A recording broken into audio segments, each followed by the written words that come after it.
राज्य अनुसूचित जाति आयोग द्वारा अनुसूचित जाति के कल्याणकारी योजनाओं और उनकी स्थिति का अवलोकन कर जिला स्तरीय पदाधिकारियों के साथ समीक्षा बैठक की। आयोग के अध्यक्ष राजेंद्र कुमार, उपाध्यक्ष ललन राम एवं सदस्य बिहारी राम और अशोक पासवान के द्वारा जिला अंतर्गत राज्य सरकार द्वारा संचालित लंबित याचिकाओं की गहन समीक्षा कर अनुसूचित जाति के प्रति पदाधिकारियों को संवेदनशील रहने का निर्देश दिया गया। वहीं इस दौरान शिक्षा विभाग अंतर्गत विद्यालय में अनुसूचित जाति के छात्रों के नामांकन और देय सुविधाओं और लाभ की समीक्षा कर शिक्षा गुणवत्ता पर गहरी नाराजगी व्यक्त की गई। उन्होंने कहा कि प्रतीत होता है कि छात्र उच्च स्तर कक्षा में जाते जाते पढ़ाई छोड़ देते हैं। जिला शिक्षा पदाधिकारी को निर्देशित किया गया कि नियमित रूप से क्षेत्र का भ्रमण कर विद्यालयों में अनुसूचित जातियों के छात्रों के नामांकन पर विशेष ध्यान देंगे और उन्हें शिक्षा के प्रति जागरूक करें।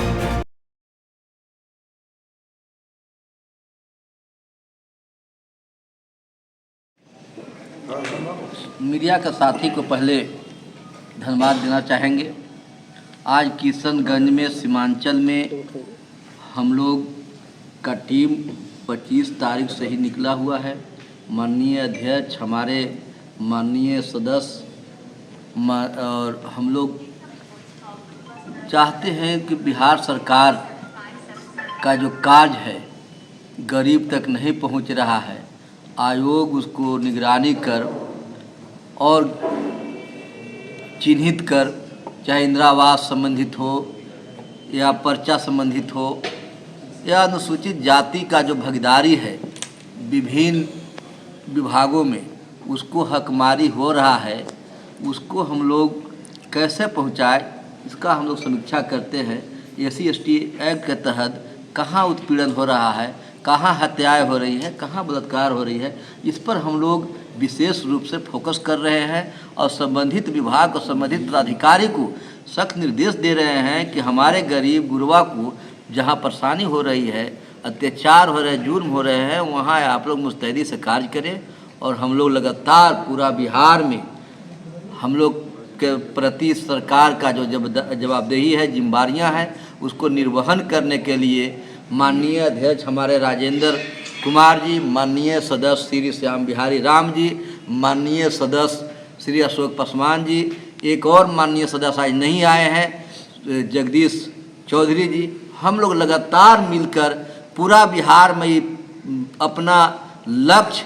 बनाए हैं, एम बनाए हैं कि हम लोग गरीब गुरबा का जो दोहन हो रहा है, शोषण हो रहा है, उससे मुक्ति के लिए लगातार प्रयत्न करेंगे और संबंधित पदाधिकारी को भी हम लोग प्रयास करेंगे कि लोग को जल्द से जल्द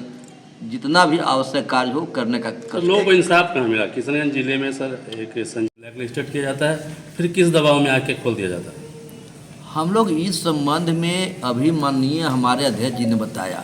और जहाँ भी शिकायतें प्राप्त होगी वहाँ हम लोग लगातार लग रहे हैं। सरकार चाहती है कि हमारे सरकारी स्कूल के साथ साथ प्राइवेट जो स्कूल है, उस स्कूल के माध्यम से 25% का व्यवस्था किया गया है कि अनुसूचित जाति के बच्चे को पढ़ाया जाए। अगर ईमानदारी पूर्वक अगर प्राइवेट स्कूल, निजी विद्यालय, SVS का जो मैटर आपने लाया, मुख्यतः सबसे पहले तो मैं किशनगंज के जितने भी हमारे इलेक्ट्रॉनिक और प्रिंट मीडिया के साथी हैं उनको धन्यवाद देते हैं। और मैं आपको बताऊं कि अनुसूचित जाति आयोग की टीम आपके किशनगंज में लगातार बिहार के अंदर प्रत्येक जिला में जाकर के अनुसूचित जाति के लिए चलाई गई जितनी भी राज्य और केंद्र की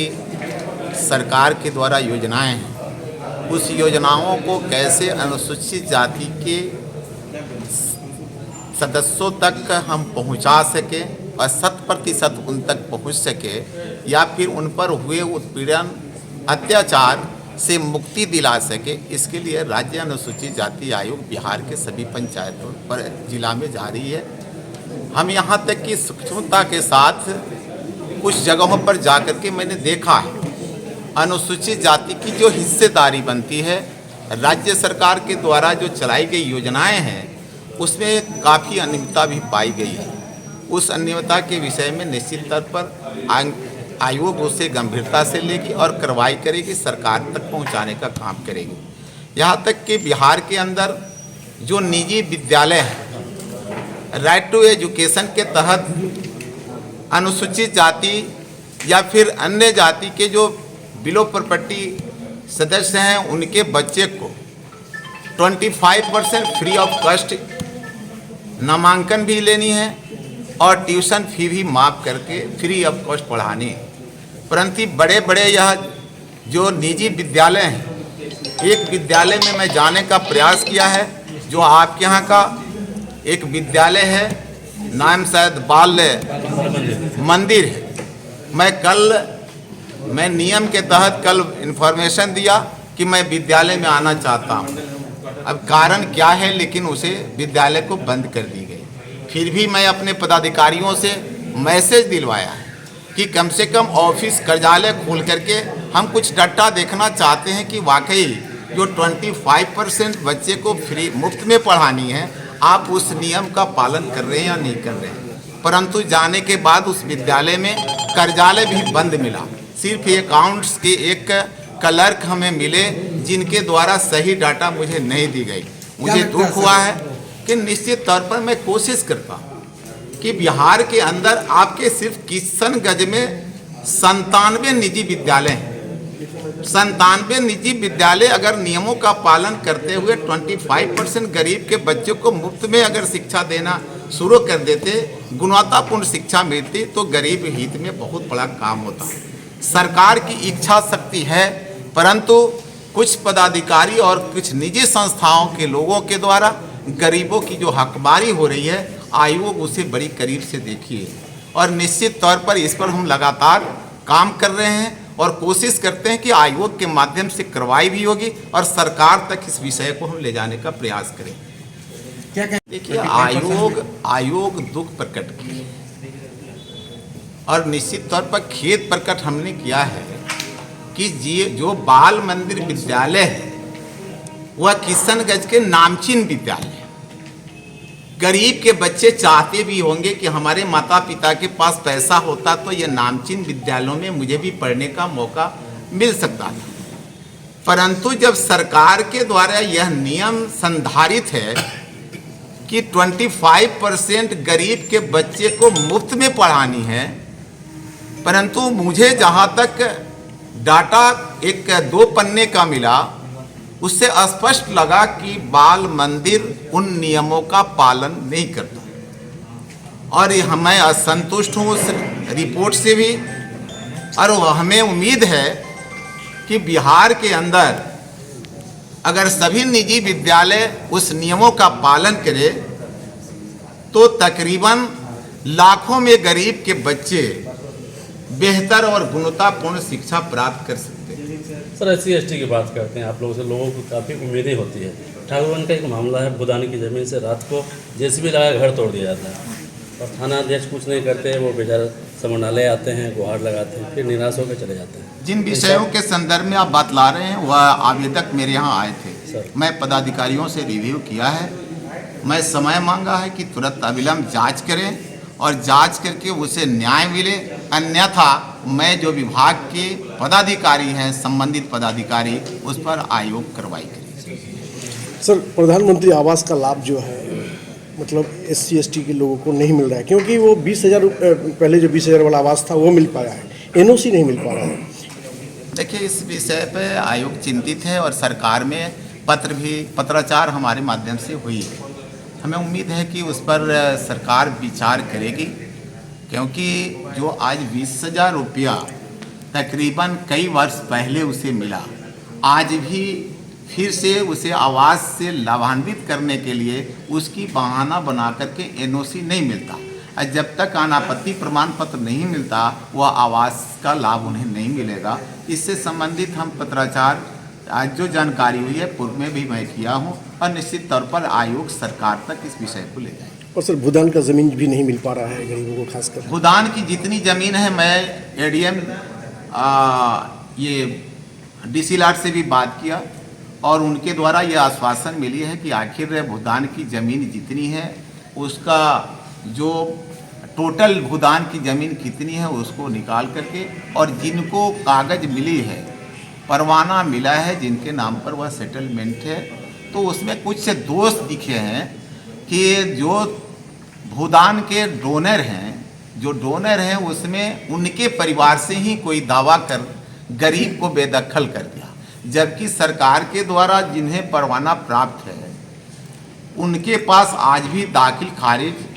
और शायद अभी जमाबंदी उनके नाम पर नहीं हुआ, यानी 50-50 स्थिति बना हुआ है। तो निश्चित तौर पर उससे संबंधित पदाधिकारियों में कहीं न कहीं कुछ लापरवाही सी दिखी है।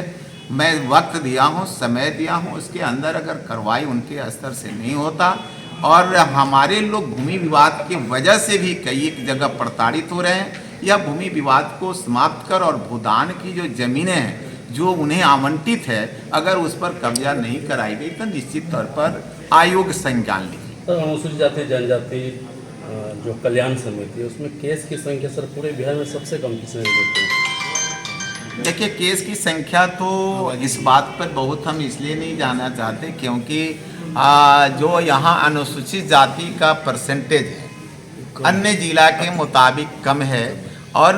कारण कुछ भी हो सकता है, लेकिन कुछ ऐसे लोग हों जो प्रताड़ित हो रहे हैं उनके केस नहीं ली जा रही है, वैसा आपके माध्यम से मेरे सामने अगर आता है, वह प्रकाश में आता है तो निश्चित तौर पर पुलिस प्रशासन से हम बात करेंगे। और नहीं, लास्ट आवर में मुझे पता चली है, परंतु हम आप लोगों से आग्रह करेंगे कि आपके माध्यम से संत जेवियर्स की मैटर को हाईलाइट करने की ज़रूरत है, और हम उसका प्रतिवेदन भी DO को बोल रखे हैं कि आप निश्चित तौर पर हम तक पहुंचाएं ताकि किन कारणों से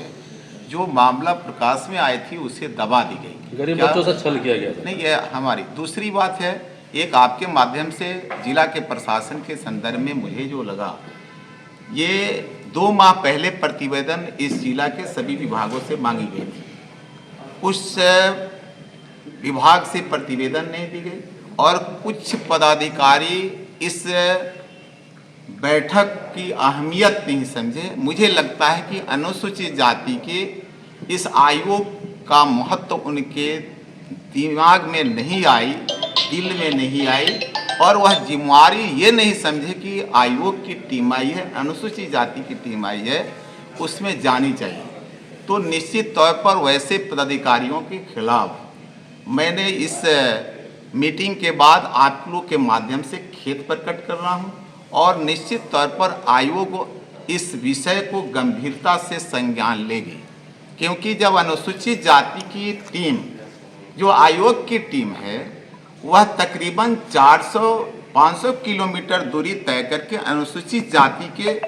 जो सदस्य हैं उन्हें उनके रक्षा और उनके जो सरकारी योजनाओं में भागीदारी है उसको सुनिश्चित कराने के लिए आई है। तो निश्चित तौर पर इस महत्व को समझनी चाहिए थी विभागावार सभी पदाधिकारियों को, लेकिन जो पदाधिकारी इसमें नहीं आए, आपके माध्यम से मैं इस चीज़ को बताना चाहता हूं कि निश्चित तौर पर इस विषय पे गंभीरता से आयोग जो है संज्ञान में लेगी, और वैसे पदाधिकारियों को आपके माध्यम से हम ये बताना भी चाहते हैं कि अनुसूचित जाति भी इंसान है। अनुसूचित जाति के लिए सरकार गंभीर है।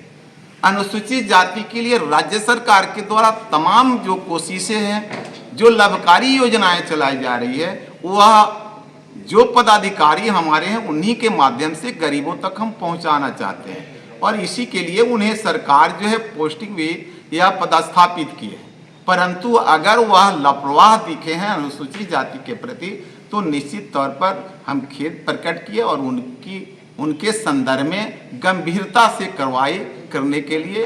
आयोग जो है अब जैसे वहां पहुंचती है विवश हो। सर, क्या नहीं लगता है कि पक्षपात हो रहा है? नहीं, ये पक्षपात की बात हम क्या कह सकते हैं। वैसे पदाधिकारी जो अनुसूचित जाति के प्रति उनकी सहानुभूति तो छोड़ दीजिए, सरकारी जो कार्य की उनकी जिम्मेवारी है उसके निर्वहन में भी अगर वह लापरवाही करते हैं तो मुझे लगता है कि अनुसूचित जाति के प्रति उनकी भारी लापरवाही थी, जो आयोग गंभीरता से